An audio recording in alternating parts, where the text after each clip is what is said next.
Good evening all. ശുഭാപ്തി വിശ്വാസത്തോടും ശുഭചിന്തകളോടും കൂടിയുള്ള ഒരു നല്ലൊരു ദിവസം നിങ്ങൾക്ക് എല്ലാവർക്കും നേർന്നുകൊണ്ട് സന്തോഷത്തോടെ, സ്നേഹത്തോടെ, അതിലേറെ ബഹുമാനത്തോടു കൂടി എല്ലാവരെയും ഇന്നത്തെ സെഷനിലേക്ക് സ്വാഗതം ചെയ്യുന്നു. ഹാപ്പിനെസ് മാസ്റ്ററിയുടെ യാത്രയിൽ നമ്മൾ വ്യത്യസ്തമായ കാര്യങ്ങൾ, അല്ല, ഒരേ കാര്യങ്ങൾ വ്യത്യസ്തമായ രീതിയിൽ പറയുമ്പോഴും വ്യത്യസ്തമായ കാര്യങ്ങൾ തോന്നുമെങ്കിലും യഥാർത്ഥത്തിൽ നമ്മൾ പറയുന്നത് ഒരേ ഒരു കാര്യം മാത്രമാണ്.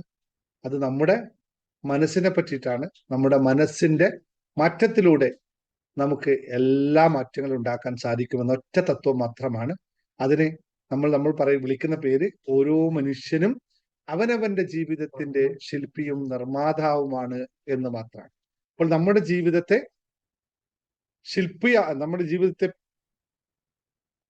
ഡിസൈൻ ചെയ്യേണ്ടതും അതിനെ നിർമ്മിക്കേണ്ടതും നമ്മുടെ മാത്രം ഉത്തരവാദിത്തമാണെന്ന് പൂർണ്ണമായും നിങ്ങൾ എല്ലാവരും അംഗീകരിക്കുക. ആ അംഗീകാരത്തിൽ നിന്ന് മാത്രമേ നമുക്ക് ജീവിതത്തെ പടിപടിയായി കെട്ടിപ്പൊക്കാൻ സാധിക്കുകയുള്ളൂ എന്ന തിരിച്ചറിവ് ഏവരും എപ്പോഴും ഉണ്ടാക്കിയെടുക്കണം.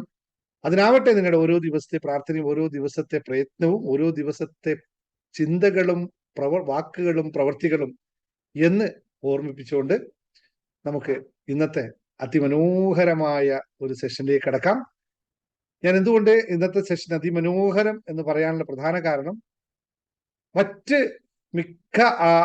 പല ആൾക്കാരുടെയും ഒരു യഥാർത്ഥ പ്രശ്നത്തെ, അല്ലെങ്കിൽ യഥാർത്ഥത്തെ അനുഭവിക്കുന്ന ഒരു വലിയ സത്യത്തെ, അല്ലെങ്കിൽ അതിനകത്ത് നിന്ന് പുറത്തു കടക്കാൻ ശ്രമിച്ചു കൊണ്ടിരിക്കുന്ന ഒരു സത്യത്തെ ഞാൻ വളരെ ലളിതവൽക്കരിച്ച് അതിൽ യഥാർത്ഥത്തിൽ നിങ്ങൾക്ക് എന്താണ് അതിൽ നിന്ന് ലഭിക്കുന്ന സൗഖ്യം എന്ന് മനസ്സിലാക്കാൻ വേണ്ടിയിട്ടാണ് ഇന്നത്തെ ഈ ക്ലാസ്.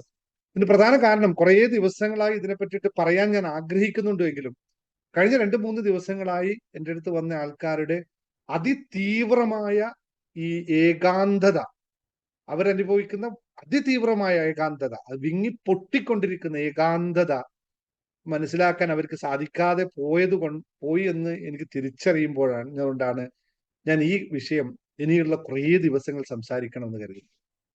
കാരണം ഒരു മനുഷ്യന്റെ ജീവിതത്തിൽ നമ്മളൊക്കെ എപ്പോഴും ഏറ്റവും കൂടുതൽ ആഗ്രഹിക്കുന്ന ഒരു കാര്യമാണ് ഒന്ന് ഒറ്റയ്ക്കിരിക്കുക, ഏകാന്തനായിരിക്കുക എന്ന് പറയും. പക്ഷെ പലർക്കും ആ ഒരു ബ്ലെസ്സിങ് പ്രപഞ്ചശക്തിയിൽ നിന്ന് ലഭിച്ചപ്പോഴല്ലേ, നമ്മുടെ ഞാൻ അങ്ങനെ ഉപയോഗിക്കാൻ ആ വാക്ക് പുതിയതായിട്ട് ആ ഒരു വാക്ക് ഞാൻ പരമഹംസനിൽ നിന്നും തൽക്കാലത്തേക്ക് കടമെടുക്കുകയാണ്. ദിവ്യജനനിയിൽ നിന്നും നമുക്ക് ലഭിച്ചപ്പോൾ അതിനെ ഉൾക്കൊള്ളാൻ പറ്റാത്ത മൂഢന്മാരായി പോകുന്നു നമ്മൾ എന്നതാണ്. ഞാൻ ആ വാക്ക് ഒന്നുകൂടി ബോധപൂർവമാണ് ഉപയോഗിക്കുന്നത്. ദിവ്യജനനിയിൽ നിന്നും ലഭിക്കുന്ന ആ ഒരു ബ്ലെസ്സിങ് അംഗീകരിക്കാൻ സാധിക്കാത്ത മൂഢന്മാരായി മാറിപ്പോകുന്നു നമ്മൾ എന്നുള്ള സത്യം. അതിനെ ഒന്ന് മനസ്സിലാക്കി എടുത്തു കഴിഞ്ഞാൽ ജീവിതം പിന്നെ ഇതുപോലെ നിങ്ങളുടെ മുന്നിൽ നിന്ന് മനോഹരമായി പുഞ്ചിരിക്കാനും, അല്ലെ, ഒരു നിഷ്കളങ്കമായി ആരെയും ഉൾക്കൊള്ളാനും ആരെയും സ്നേഹിക്കാനും, ഏതും പുല്ലിനും പൂവിനും പൂമ്പാറ്റയ്ക്കും ഒരേപോലെ നമുക്ക് അംഗീകാരം കൊടുത്തുകൊണ്ട് മുന്നോട്ട് പോകാനുള്ള പ്രേരണയുണ്ടാകുമെന്ന് തിരിച്ചറിവ് ഉണ്ടാകുമ്പോൾ നമ്മുടെ ജീവിതം മനോഹരമായ കാഴ്ചയായി മാറും, അല്ലെങ്കിൽ മനോഹരമായ അനുഭവമായി മാറും. ഇപ്പോൾ യഥാർത്ഥത്തിൽ ജീവിക്കാൻ വേണ്ടി ജീവിക്കുന്ന അവസ്ഥയാണ് നമ്മൾക്കുള്ളത്. അതിന് പകരം അനുഭവിക്കാൻ വേണ്ടി മാത്രം ജീവിക്കുന്ന അവസ്ഥയിലേക്ക് നമ്മൾ എത്തുമ്പോൾ അനുഭവം ആണ് ഗുരു എന്നൊക്കെ പറയാറില്ലേ. അപ്പൊ ജീവിതത്തെ ജീവിക്കാൻ വേണ്ടി തള്ളിക്കൊണ്ടിരിക്കുന്ന ഓരോ വ്യക്തികളോടും പറയാനുള്ളത്, ജീവിതം ജീവിക്കാനായിട്ടുള്ളതല്ല, ജീവിതം അനുഭവിക്കാനുള്ളതാണ്. അത് അനുഭവിക്കാൻ സാധിക്കുന്നതാണ് ഏറ്റവും വലിയ സത്യം എന്ന് തിരിച്ചറിയുക. അപ്പോൾ നമുക്ക് ഇന്നത്തെ വിഷയത്തിലേക്ക് കടക്കുന്നതിന് മുമ്പ് ഒരുപാട് ആൾക്കാരുടെ ജീവിതത്തിൽ വലിയ വലിയ മാറ്റങ്ങൾ, ഇവിടെ ലൈവ് ക്ലാസ്സിൽ പങ്കെടുക്കാതെ പോലും യൂട്യൂബ് വീഡിയോ കാണുന്നതിലൂടെ വലിയ വലിയ മാറ്റങ്ങൾ അവരുടെ ജീവിതത്തിലൊക്കെ ഉണ്ടായി എന്നുള്ളത് അറിയാൻ സാധിക്കുന്നു. അത് പല രൂപത്തിലും നിങ്ങൾ പ്രകടിപ്പിക്കുന്നുണ്ട്. അതിലെല്ലാം പ്രപഞ്ച സത്യത്വം, ആ ദിവ്യജനനിയോട് നന്ദി പറഞ്ഞുകൊണ്ടാണ് നിങ്ങളുടെ മുമ്പിൽ നിൽക്കുന്നത്. കാരണം ഇതൊന്നും എന്റേതായിട്ടുള്ള ഒരു സംഭാവനയും ഇവിടെ ഇല്ല. എന്റേതായ സംഭാവന എന്ന് പറയുന്നത് ഇവിടെ വന്ന് ഈ സൂമിലും അല്ലെങ്കിൽ ഈ യൂട്യൂബിലേക്കും ഇതിനെ ഒന്ന് എന്താ പറയുക തള്ളിക്കൊടുക്കുന്നു എന്ന് മാത്രമുള്ള പ്രക്രിയ എനിക്കുള്ളൂ. ബാക്കിയെല്ലാം ആ പ്രപഞ്ച സത്യത്തിന്റെ അനുഗ്രഹത്താൽ നിങ്ങൾക്ക് ലഭിക്കുന്ന, നിങ്ങൾ എന്താണോ കാംക്ഷിച്ചത് അതിന് നിങ്ങൾക്ക് ലഭിക്കുന്ന പ്രപഞ്ചത്തിന്റെ അല്ലെങ്കിൽ ദൈവീകതയുടെ മാത്രം അനുഗ്രഹമാണ് എന്ന് തിരിച്ചറിയുക. നമ്മൾ വെറും ഒരു എന്താ പറയുക ഉപാധി മാത്രമാണ്. അതിൽ കൂടുതലായിട്ട് നമുക്ക് യാതൊരു തര കാര്യങ്ങളുമില്ല. ഞാൻ ചെയ്യുന്ന കർമ്മത്തിന്റെ ഫലമായി നിങ്ങൾ എനിക്ക് അതിന് പാരിതോഷികമായി എല്ലാം നൽകുന്നുണ്ട്. അതുകൊണ്ട് എൻ്റെ കർമ്മം ഞാൻ കൃത്യമായി ചെയ്തു പോകുന്നു. അതിൽ യാതൊരു തര ഇതുമില്ല. അതിന് പകരമായി നിങ്ങൾ എനിക്ക് സ്നേഹമായാലും കാശായാലും എല്ലാം നൽകുന്നുണ്ട്. അതുകൊണ്ട് എൻ്റെ കർമ്മത്തിന്റെ ഫലം ഞാൻ സ്വീകരിച്ചു കൊണ്ടേയിരിക്കുന്നു. ബാക്കി നിങ്ങൾ ചെയ്യുന്ന കർമ്മത്തിന്റെ ഫലം നന്നായി തന്നെ നിങ്ങൾ സ്വീകരിക്കുക. അതിലൂടെ ജീവിതത്തെ മാറ്റപ്പെടുത്തി മുന്നോട്ട് കൊണ്ടുപോകാൻ, ജീവിതത്തെ എങ്ങനെയാണോ നിങ്ങൾക്ക് ആഗ്രഹമുള്ളത് അങ്ങനെ ഉണ്ടാക്കി മുന്നോട്ട് പോകാൻ ശ്രമിക്കുക. ആദ്യമായിട്ടാണ് ഇന്നിവിടെ ഈ ലൈവിൽ കയറി വന്ന നിങ്ങൾക്ക് എല്ലാവർക്കും ആരെങ്കിലും ആദ്യമായിട്ടാണ് ചെയ്യുന്നതെങ്കിൽ എന്നും നമ്മളെ ക്ലാസ്സിൽ പങ്കെടുക്കാൻ നിങ്ങൾക്ക് സാധിക്കട്ടെ. അതിലൂടെ മാറ്റമുണ്ടാകട്ടെ. ആദ്യമായിട്ടാണ് യൂട്യൂബ് ചാനൽ കാണുന്നതെങ്കിൽ നിങ്ങൾ ആ ചാനൽ ഒന്ന് സബ്സ്ക്രൈബ് ചെയ്ത് വെക്കുക. ഇപ്പോൾ നമ്മുടെ subscription rate viewers and subscription rate ഏകദേശം 64% ഉയർന്നിട്ടുണ്ട്. അതായത് നമ്മുടെ അധികം കാണുന്ന ആൾക്കാർ 64% ആൾക്കാർ നമ്മുടെ സബ്സ്ക്രൈബർ ആണ്. ഇനി ബാക്കിയുള്ളത് മാത്രം 36% മാത്രമേ ബാക്കിയുള്ളൂ. അപ്പം ഈ 36% എല്ലാവരും സബ്സ്ക്രൈബ് ചെയ്യണം എന്നുള്ള, നിങ്ങൾ സബ്സ്ക്രൈബ് ചെയ്താൽ മാത്രമാണ് നിങ്ങൾ ഞാൻ പറയുന്ന കാര്യങ്ങൾക്ക് നിങ്ങൾ അംഗീകാരം നൽകുന്നു എന്ന് എനിക്ക് മനസ്സിലാക്കാൻ സാധിക്കുള്ളൂ. അപ്പോൾ ഞാൻ പറയുന്ന കാര്യങ്ങൾക്ക് നിങ്ങളുടെ ജീവിതത്തിൽ എവിടെയെങ്കിലുമൊക്കെ ഒരു ഗുണകരമായി മാറുന്നു എങ്കിൽ നിങ്ങൾ വീണ്ടും വീണ്ടും ചാനൽ കാണുക, സബ്സ്ക്രൈബ് ചെയ്യുക, നോട്ടിഫിക്കേഷൻ എനേബിൾ ചെയ്ത് വെക്കുക. അതുപോലെ തന്നെ 2 വാക്കുകൾ എന്താണോ പറയാനുള്ള 2 വാക്കുകൾ താഴെ കമന്റായിട്ട് 1 മിനിറ്റ് സമയം ഉപയോഗിച്ചുകൊണ്ട് നിങ്ങൾ ഒരു കമന്റായിട്ട് താഴെ രേഖപ്പെടുത്തുക. മറ്റുള്ള ആൾക്കാർക്ക് പറ്റുമെങ്കിൽ ഷെയർ ചെയ്ത് കൊടുക്കുക. അവരുടെ ജീവിതത്തിൽ മാറ്റമുണ്ടാക്കട്ടെ എന്ന പ്രാർത്ഥനയോടുകൂടി നമുക്കിന്ന് നിങ്ങളുടെ ഓരോ ആളുടെ അനുഭവത്തിലേക്ക് പോകാം. പെട്ടെന്ന് പറയാനുള്ളത് പറഞ്ഞു പോവുക. ഓരോ ആളുടെ പറയാനുള്ളത് അൺമ്യൂട്ട് ചെയ്തോളൂ. ഇന്ദിര മലപ്പുറം കുറേ ദിവസങ്ങളായിട്ട് ഇങ്ങനെ കമന്റ് ചെയ്യുന്നു. പറഞ്ഞോളൂ ഇന്ദിര. യെസ്, ആരാ പറയാനുള്ളത്? പെട്ടെന്ന് അൺമ്യൂട്ട് ചെയ്ത് വെച്ചിട്ടുണ്ട്. സാർ ഞാൻ പറയട്ടെ? പറഞ്ഞോളൂ. സാർ ഞാനൊരു ഷോപ്പിന്റെ കാര്യം പറഞ്ഞിട്ടുണ്ടായിരുന്നല്ലോ. കുറെ നാളായിട്ട് വർക്കൊന്നും ഇല്ലാതെ അങ്ങനെ ഇട്ടിരിക്കുകയായിരുന്നു. അപ്പം സാറിന്റെ അടുത്ത് പറഞ്ഞു, സാറ് പറഞ്ഞു ക്ഷമയോടെ കാത്തിരിക്കാൻ പറഞ്ഞു. അപ്പം അവിടുത്തെ ഓണർ പറഞ്ഞു ആ ഷോപ്പും തരാൻ പറ്റത്തില്ല എന്നൊക്കെ പറഞ്ഞ് എൻ്റെ അടുത്ത് നിന്ന് സാധനങ്ങൾ പറക്കി മാറ്റി കൊടുക്കാൻ വേണ്ടി എന്നെ രാവിലെ വിളിച്ചായിരുന്നു. അപ്പൊ ഞാൻ ചെന്നപ്പോ അവിടെ അതൊരു ഗോഡൌൺ പോലത്തെ സ്ഥലം. അപ്പൊ ആ ഷോപ്പ് എടുത്തിരിക്കുന്നവര് ബ്യൂട്ടി പാർലറിന്റേതും നമ്മുടെ ഡ്രസ്സിന്റെ ഒക്കെ ഹോൾസെയിൽ ആയിട്ട് വർക്ക് എടുത്ത് ചെയ്യണവരാണ്. അപ്പൊ അവരെന്റെ അടുത്ത് എന്താണ് വർക്ക് ചെയ്യണം എന്നൊക്കെ ചോദിച്ചിട്ട് എൻ്റെ അടുത്ത് പറഞ്ഞു തന്നെ അത് കമ്മീഷൻ ബേസ് ആണെന്നുണ്ടെങ്കിൽ വർക്ക് പിടിച്ചു തരാം, നമ്മുടെ ഗ്രൂപ്പിലൊന്ന് ആഡ് ചെയ്യട്ടോ എന്ന് ചോദിച്ചു. അപ്പം അങ്ങനെ ഞങ്ങൾ സംസാരിച്ച് ആ ഗ്രൂപ്പിലോട്ടൊന്ന് ആഡ് ചെയ്തു. ഇപ്പതാ ക്ലാസ്സിന് തൊട്ട് മുമ്പേ 2 വർക്കിന്റെ ഓർഡർ എനിക്ക് കിട്ടിയായിരുന്നു, വിളിച്ച് പറഞ്ഞു അവര്. പിന്നെ ഷോപ്പിന്റെ കാര്യം പറഞ്ഞായിരുന്നു. അതെ, 25,000 രൂപ അഡ്വാൻസും 5,000 രൂപ വാടകയ്ക്കും അതെനിക്ക് പറ്റിയ ഒരു റൂമുണ്ട്. താല്പര്യം ഉണ്ടെന്നുണ്ടെങ്കിൽ വന്ന് നോക്കിയിട്ട് എടുക്കാം. 3 മാസം കഴിഞ്ഞ് അഡ്വാൻസ് കൊടുത്താൽ മതി എന്നും പറഞ്ഞു. നന്ദി. എങ്ങനെ പറയണമെന്ന് എനിക്ക് അറിയത്തില്ല. കുറച്ച് ദിവസമായിട്ട് ഞാൻ ഈ വിഷയത്തിന്റെ പുറകിലായിരുന്നു. പക്ഷെ എനിക്കത് ദൈവം, എന്റെ യൂണിവേഴ്സ് എനിക്കത് എല്ലാം നല്ലതായിട്ട് തന്നു. ഞാൻ കുറച്ച് ക്ഷമിച്ച് ഇരുന്നപ്പോൾ ഞാൻ വിചാരിച്ചതിനേക്കാളും ഇരട്ടിയായിട്ട് എനിക്ക് ഓരോന്നായിട്ട് കൊണ്ടു തരുന്നുണ്ട്. Thank you sir, thank U. എങ്ങനെ നന്ദി പറയണമെന്ന് എനിക്ക് അറിയത്തില്ല. എനിക്ക് സന്തോഷം കൊണ്ടുള്ള ആ ഒരു അല്ലാതെ വേറെ. Thank you Dhanya. ഞാനും വളരെയധികം ദൈവത്തിനോട് നന്ദി പറയേണ്ടിയിരിക്കുന്നു. കാരണം ഞാൻ കുറച്ച് ദിവസമായിട്ട് ഇങ്ങനെ ആലോചിക്കുന്നത് എന്തുകൊണ്ട് റീസൺ എന്താന്ന് വെച്ചാൽ എല്ലാം കഴിഞ്ഞ 5-6 മാസങ്ങളായിട്ട് നമ്മുടെ എല്ലാം ഫോളോ ചെയ്യുന്ന ഒരാളാണ്. ഒന്നിനും ഈവൻ മനസ്സിൽ പോലും ഒരു കളങ്കമില്ലാതെ എൻ്റെ കൂടെ നിന്ന് ഫോളോ ചെയ്യുന്നുണ്ട്. ഇവൻ കോച്ചിലിരുന്നുകൊണ്ട് അതുകൊണ്ട് നമുക്ക് അടുത്തറിയാം. പക്ഷെ ഇപ്പോഴും ഇതിങ്ങനെ ഓരോന്നും വഴുതി വരുമ്പോൾ എനിക്ക് ഒരു കാര്യം ഉറപ്പുണ്ട്, ദിസ് ഇസ് ഫോർ ബെറ്റർ. അതിന്റെ നന്മയ്ക്കും നല്ലതിന് വേണ്ടിയിട്ടാണ് വരുന്നത്. പക്ഷെ നല്ലതിന് ഞാൻ വെയിറ്റ് ചെയ്തുകൊണ്ടിരിക്കുകയായിരുന്നു. ഏതായാലും I am so thank you sir. Thank you. അടുത്താരാ? പറഞ്ഞോ.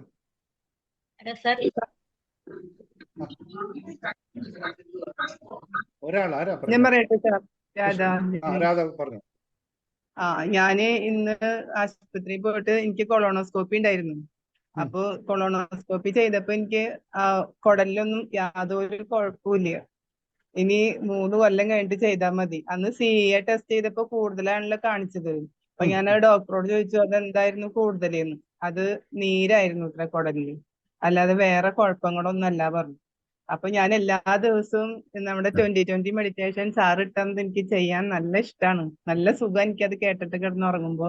അപ്പൊ അതിൽ ഒരു ആഗ്രഹം ഞാൻ വെക്കാറ്, ഈ അസുഖത്തിന് ഞാൻ ആ വയറിന്റെ കുടലിന്റെ ഉള്ളിൽ കൂടെ ഒക്കെ ആ എനർജീനെ ഞാൻ അങ്ങനെ പാസ് ചെയ്യിക്കണ പോലെ ഞാൻ മനസ്സിൽ കാണാറുണ്ട് എപ്പോഴും.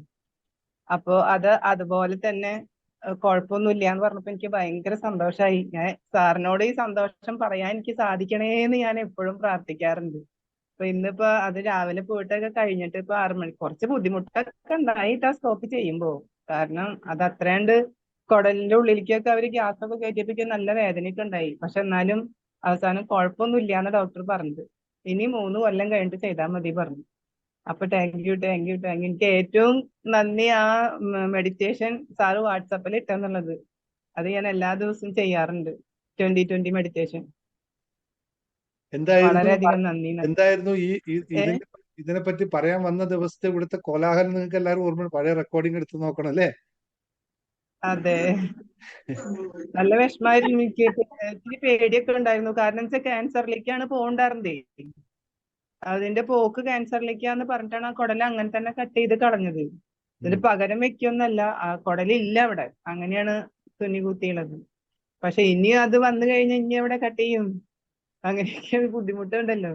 അപ്പൊ അതിന്റെ ഒന്നും ആവശ്യം വന്നില്ല. ഈ യാത്രയിൽ ഒന്നും സംഭവിക്കില്ല. ധൈര്യപൂർവ്വം മുമ്പോട്ട് പോകും. രാവിലത്തെ യോഗ മെഡിറ്റേഷൻ ജോയിൻ ചെയ്തിട്ടുണ്ടോ രാധ? അതില്ല, എനിക്ക് രാവിലെ പറ്റില്ല. എനിക്ക് നിങ്ങൾ രാവിലെ ഞാൻ വർക്കിന്റെ കാര്യം ശരിയാ. വൈകിട്ടത്തെ ചെയ്യും. വൈകിട്ട് ഞാൻ അത് ചെയ്യുന്നുണ്ട്. രാവിലെ പിന്നെ നമ്മുടെ മറ്റേ കുട്ടി അഞ്ജന പറഞ്ഞ അല്ല, ബ്രീത്തിങ് എക്സസൈസ് വൈകിട്ട് ഒക്കെ 5 ചെയ്യും ഞാൻ. ക്ലാസ് ഉണ്ടല്ലോ, അതും ജോയിൻ ചെയ്യും. 7 മണിക്ക്. 5:30 അല്ലേ? 7 മണിക്ക്. 7 മണിക്ക്. 7 മണിക്കല്ല. ഓക്കെ, ശരി. ആസി വിഷ്. എന്നെ അടുത്ത ആരാ ശരി, പറഞ്ഞോ? സാറേ ഞാൻ വിജയകുമാരി പറഞ്ഞോട്ടെ? വിജയകുമാരി പറഞ്ഞോ. സാറേ നമ്മുടെ ഹോസ്റ്റലിൽ തുടങ്ങിയില്ല, ഞാൻ വെയിറ്റ് ചെയ്യാണ്. പരസ്യമൊക്കെ കൊടുത്തിട്ടുണ്ട്. അപ്പൊ ഞാൻ നല്ലതിന് വേണ്ടി ആയിരിക്കും എന്ന് ചോദിച്ചപ്പോ വൈകുന്നതാണെങ്കിൽ വന്നൊന്ന് തുടങ്ങാൻ പറ്റാത്തതിന്റെ ഒരു വിഷമമുണ്ട്. ഓൾറെഡി ഓക്കെ, വരട്ടെ. നമ്മ കൊച്ചിൻ പ്രോഗ്രാമിൽ ഞാൻ സാറിനോട് പറഞ്ഞായിരുന്നു അന്ന്. അത് ഇതുവരെ ആയില്ല. ആ നിങ്ങളുടെ വർക്ക് തീർന്നെന്നല്ലേ എന്നോട് പറഞ്ഞത്? ആ വർക്ക് തീർന്നു. അപ്പൊ തുടങ്ങാൻ പറ്റില്ല. പിന്നെ വർക്ക് സാറ് പറഞ്ഞ സമയത്ത് തന്നെ തീർന്നു. അതിന് മുന്നേ തന്നെ 10-ാം തീയതി മുന്നേ തീർന്നു. പക്ഷെ സ്റ്റാർട്ടിങ്ങും പറ്റിയില്ല. അപ്പൊ ഞാൻ വല്ല അഫർമേഷൻ എഴുതുന്നെങ്കിൽ സാറെന്ന് പറഞ്ഞു ഞാൻ അതുപോലെ ചെയ്യാം. ഓക്കെ, തിങ്കളാഴ്ച ഇപ്പൊ ക്ലാസ് തുടങ്ങിയല്ലോ. എന്തോ ക്ലാസ്സുകളൊക്കെ തുടങ്ങിയല്ലോ. കോളേജ് തുടങ്ങിയില്ലല്ലോ. കോളേജ് അല്ലേ ഉള്ളത്? കോളേജും ഇൻസ്റ്റിറ്റ്യൂട്ടുകളൊക്കെ ഈ പനമ്പിള്ളിനാറ്, കടവന്ത്ര, അങ്ങനെ ഈ നമ്മുടെ എറണാകുളം നല്ല ഏരിയയിലുണ്ട്. വരും, ഈ ആഴ്ച നോക്കും. Okay sir, okay. എന്തെങ്കിലും അഫർമേഷൻ ഉണ്ടെങ്കിൽ ഞാൻ എഴുതിക്കോളാം. Abitha thank you sir, thank you. നമസ്കാരം സാർ. നമസ്കാരം അബിത. ഞാൻ അബിതയാണ്, ഒറ്റപ്പാലത്ത്. ആക്സിഡന്റ് അന്ന് പറഞ്ഞിരുന്നല്ലോ സാർ. അറിയാം. ഇപ്പൊ പിന്നീട് ആ മുറിവുകളൊന്നും ഉണ്ടായിട്ടില്ല സാർ. മുറിവുകളൊക്കെ നല്ല മാറ്റം വന്നു. ഇനി ഒരു മുറിവ് നല്ല ആഴത്തിലുള്ള മുറിവ് മോൾഭാഗം മാത്രമേ ഉണങ്ങാനുള്ളൂ. ബാക്കിയൊക്കെ ഓക്കെ ഉണ്ട്. വേറെ ഒരു മുറിവും ഇതിന് ശേഷം വന്നിട്ടില്ല സാർ. Thank U. പിന്നെ ഞാൻ പ്രസീത മാഡത്തിന് മെസ്സേജ് അയച്ചിരുന്നു, സാറ് കണ്ടിരുന്നു. അതെന്താ ഇനി എന്താ ചെയ്യ സാറേ? അത്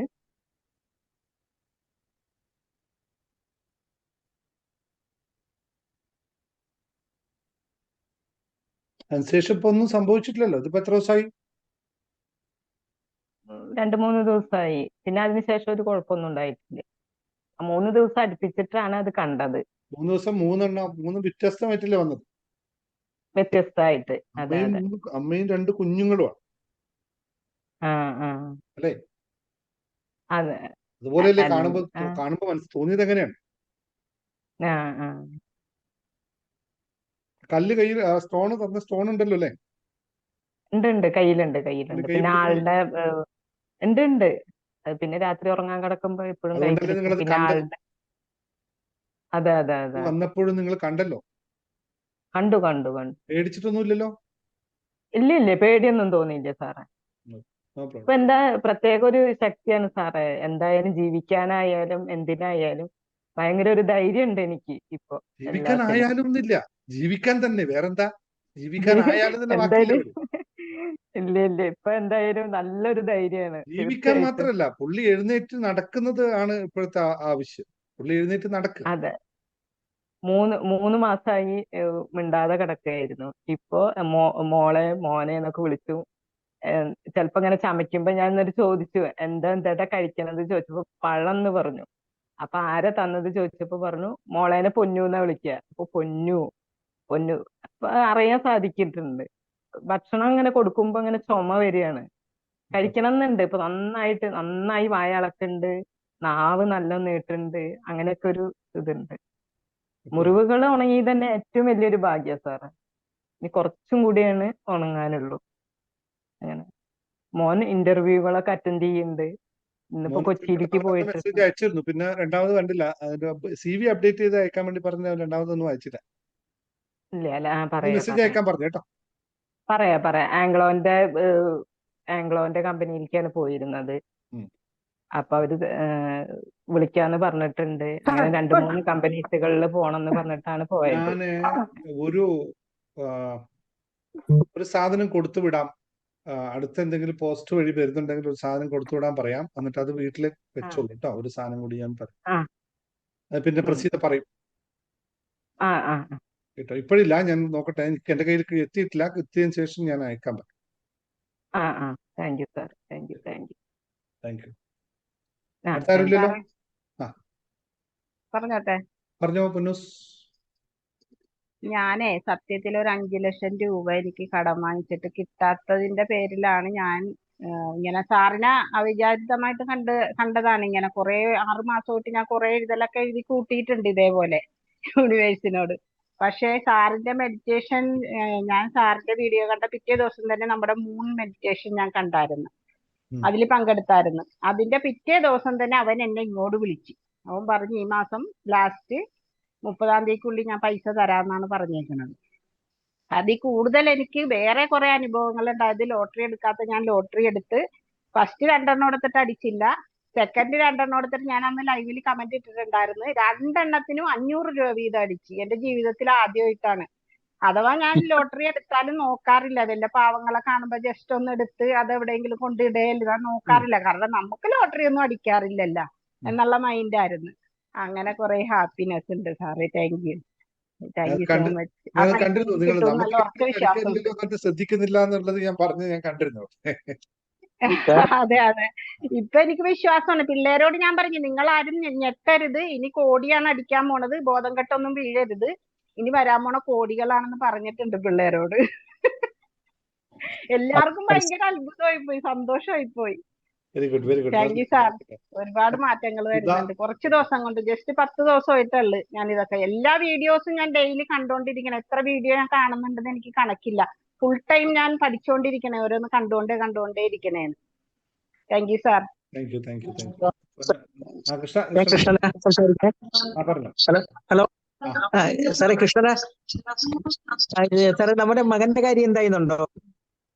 മകന്റെ കാര്യം എന്തായി സാറ്? ഞാൻ പറഞ്ഞില്ലേ ഒരു പ്രശ്നം വന്നിരുന്നത് നേരത്തെ. എന്തായി? ഡൈവേഴ്സിന്റെ വേറെ എത്തി നിൽക്കുന്ന കാര്യങ്ങൾ. അത് എന്തായാലും സാറിന് മറ്റേ വീടിന്റെയും പരിസരമൊക്കെ സാറ് പെൻഡുലത്തിൽ നോക്കി അവിടം വരെ വന്ന് നിക്കണ് പറയാം എന്ന് പറഞ്ഞിരുന്നു. ഒന്നും പറഞ്ഞിട്ടില്ല, വിവരം അറിഞ്ഞിട്ടില്ല. നമ്മള് ലാസ്റ്റ് പറഞ്ഞു വെച്ചത് തന്നെയാണ്. ഞാനല്ലേ നിങ്ങൾ വേറെ ആളെ കണക്ട് ചെയ്തിട്ട് എന്താ ചെയ്യുന്നത്. അപ്പൊ നിങ്ങൾ വേറൊരു സംഭവം രണ്ടാമത് പറഞ്ഞു. പിന്നെ അതിന് ഞാൻ വേറെന്ത് മറുപടി പറയേണ്ടത് എന്റെ ഇല്ല. കാരണം എന്താണ് അതിന്റെ കാരണം എന്താന്ന് കണ്ടെത്തി തന്നല്ലോ ഞാൻ. ഇനി അതിന്റെ പരിഹാരം എന്റെ കയ്യിലില്ല. അല്ല സാറേ, അത് ആരെയാ നമുക്കിപ്പോ വേണ്ടത് നിശ്ചയിച്ചിട്ടില്ലല്ലോ നോക്കാൻ ചെയ്യാനൊക്കെ.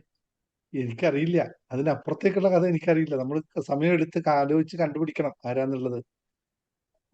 അതിപ്പം നമുക്ക് എന്ത് ചെയ്യണം അപ്പൊ? എനിക്കറിയില്ല കൃഷ്ണ, നമുക്ക് ആലോചിക്കാം. നോക്കിയിട്ട് നമ്മള് വസ്തുവിൽ എന്തോ പ്രശ്നമാണെന്നാണ് വേണ്ട. ഇപ്പൊ പബ്ലിക് പ്ലാറ്റ്ഫോം ആണ്. നമുക്ക് നേരിട്ട് അന്ന് സംസാരിക്കാം. ഞാൻ അന്ന് പറഞ്ഞു വോയിസ് അയക്കാൻ പറയാം കേട്ടോ. ഓക്കെ. ശരി. ഓക്കെ. ആ ഇനി ആരുമില്ലല്ലോ? ഉണ്ടോ? എന്താണ് സാർ ആ സാറേ ഞാൻ പറയട്ടെ, പറഞ്ഞോ. ഞാൻ പറഞ്ഞോട്ടെ. പത്മിനി പറഞ്ഞോ. ആ സാറേ, ഞാന് കൊച്ചി പ്രോഗ്രാമിന് വന്നപ്പോ ഞാൻ മാസം 30,000 രൂപയാ ഉദ്ദേശിച്ചേ. ഉം. എനിക്കിപ്പോ ഈ മാസം ഈ സമയം കൊണ്ട് തന്നെ ഒരു 1,10 കിട്ടി, 1,10,000 രൂപ കയ്യില് വന്ന് കിട്ടി. Very good, very good, very good. അപ്പൊ മനസ്സിലായില്ലേ, സാറേ 30 നിങ്ങളെ സംബന്ധിച്ച് ഒന്നുമല്ലാന്ന്. അത് മറിഞ്ഞു പോയി, പൈസയുടെ കാര്യങ്ങൾ നടന്നു പോയി. ആ പിന്നെ സാറേ നടക്കാത്ത ഒരു കാര്യമാണ് നിങ്ങൾ എന്നോട് പറയാനുള്ളത്. ഞാൻ നിങ്ങളോട് മറുപടി പറയാത്ത അതെ നടക്കും, അത് നടക്കും, സമയമെടുക്കും. സാർ പറഞ്ഞ ഡേറ്റ് ആവണുള്ളൂ, എന്നാലും ഞാനൊന്ന് പറഞ്ഞ. എന്നാലും ക്ഷമയില്ലല്ലേ, എന്നിട്ട് എന്തേ നടക്കാത്തല്ലേ? നടക്കും പത്മിനി, ഞാൻ അപ്ലിക്കേഷനൊക്കെ എഴുതിക്കൊണ്ടിരിക്കുവാ. നടന്നിരിക്കും അത്. Okay. Thank you sir. Sudha മോള് അൺമ്യൂട്ട് ചെയ്തേ. അൺമ്യൂട്ട് ആണ് സർ. എന്താ വിശേഷം? നല്ല വിശേഷം സാർ. ഞാൻ എക്സസൈസ് ഒക്കെ ചെയ്യാൻ തുടങ്ങി. അതിനുശേഷം പുറത്തൊക്കെ പോയി. നിന്റെ വിവരങ്ങളേ ഇല്ല. പനിയായിരുന്നു. ആ പനി പിടിച്ചു. പനി പിടിച്ചതിന് ശേഷം ഒരു വോയിസ് മെസ്സേജോ ഒരു കാര്യം കേട്ടില്ലല്ലോ. നല്ല വയ്യായി പോയി. ആ ഇപ്പൊ കഴിഞ്ഞ ക്ലാസ്സിൽ ഞാൻ കേറിയിട്ടില്ല, അപ്പൊ ഇന്ന് കേറിയത്. ആ ഞാൻ കേറാറുണ്ട് സാറേ. കേറാറുണ്ട്. ആ സുധ കേറാറുണ്ട്. ഞാൻ മോളെ കണ്ടുകൊണ്ട് ചോദിച്ചാ. പനി വന്നിട്ട് എന്ത് ചെയ്തു? കായ് വേദന പോയോ? ഇല്ല, കുറവുണ്ട് സർ. പോയോ ഹോസ്പിറ്റലിലേക്ക് വീണ്ടും? ഹോസ്പിറ്റലിൽ പോയി കാണിച്ചു, പനിക്ക് കാണിച്ചു. മറ്റേതെന്താ പറഞ്ഞേ? മറ്റേത് പോയിട്ടില്ലേ സർ, നാളെ അപ്പോയിന്റ്മെന്റ് ആവണുള്ളൂ. അടുത്ത നെക്സ്റ്റ് അപ്പോയിന്റ്മെന്റ് നാളെ പോണം. കുറവുണ്ട്. എന്താ പനി വരാൻ കാരണം? പനി അറിയില്ല സർ. മെഡിറ്റേഷൻ ചെയ്യുന്നുണ്ട് സാറിന്റെ ആപ്പിലുള്ള. പേടിച്ചിട്ടാണ് പനി? അല്ല, കഫക്കെട്ടുണ്ടായിരുന്നു, അപ്പൊ ഒരു സിട്രസിന് എടുത്ത് കഴിച്ചു. രാവിലെ മെഡിറ്റേഷൻ എക്സസൈസിൽ യോഗ ജോയിൻ ചെയ്തോ? അമ്മയുണ്ടല്ലോ, രണ്ടുപേരും ഒന്നിച്ച് ചെയ്തൂടെ? ചെയ്യാം സർ. എത്ര മണിക്കാ ഇപ്പൊ എഴുന്നേക്കുന്നത്? 8 മണിക്കോ 7 മണിക്കോ? 7 മണി. ഞാൻ അന്ന് കൃത്യമായി പറഞ്ഞിരുന്നല്ലോ അല്ലേ? ഇപ്പം പിന്നെ കുറെ ഒരു മാറ്റമുണ്ട് സാർ. ഞാൻ അമ്മയോട് ചോദിച്ചില്ല, ഒന്നും ചോദിച്ചില്ല. മാറ്റമുണ്ട്. അമ്മയുടെ സാക്ഷിപത്രം അല്ല വേണ്ടത്, മാറ്റമുണ്ടെന്നല്ല. അമ്മയുടെ സാക്ഷിപത്രം വേണ്ടേ വേണ്ടാന്ന് ഞാൻ പറഞ്ഞിരുന്നോ? രണ്ടുപേരും 2 സ്ഥലത്തായിരിക്കണം. ഓക്കെ. നാളെ രാവിലെ യോഗയിൽ കാണണം കേട്ടോ. ഞാൻ നോക്കും. ഏതായാലും ആ ഡോക്ടർ നല്ല രീതിയിൽ കണ്ടിട്ട് മാത്രമേ നമുക്ക് മുമ്പോട്ട് പോകാൻ പറ്റൂ. നീ എത്ര ഉഴപ്പത്തരം കാണിച്ചാലും നമുക്കത് കണ്ടേ പറ്റുള്ളൂ. ഓക്കെ, ശരി.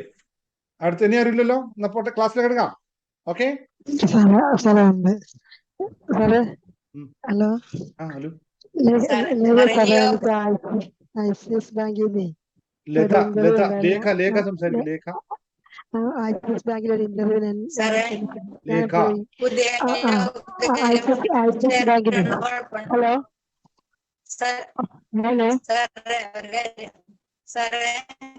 ഹലോ സാറേ, ലേഖയാ.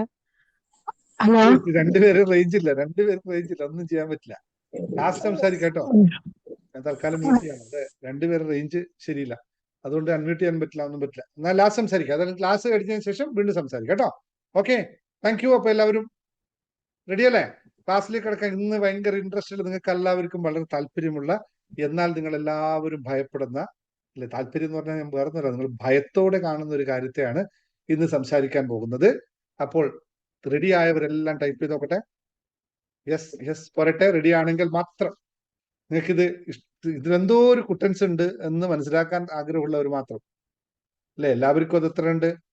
അഡ്ജസ്റ്റബിൾ ആകുന്ന കാര്യമല്ല, എന്നാലും നിങ്ങൾ അറിയേണ്ട ചില സത്യങ്ങളെ പറ്റി പറയാനാണ് ഇന്നത്തെ ക്ലാസ്.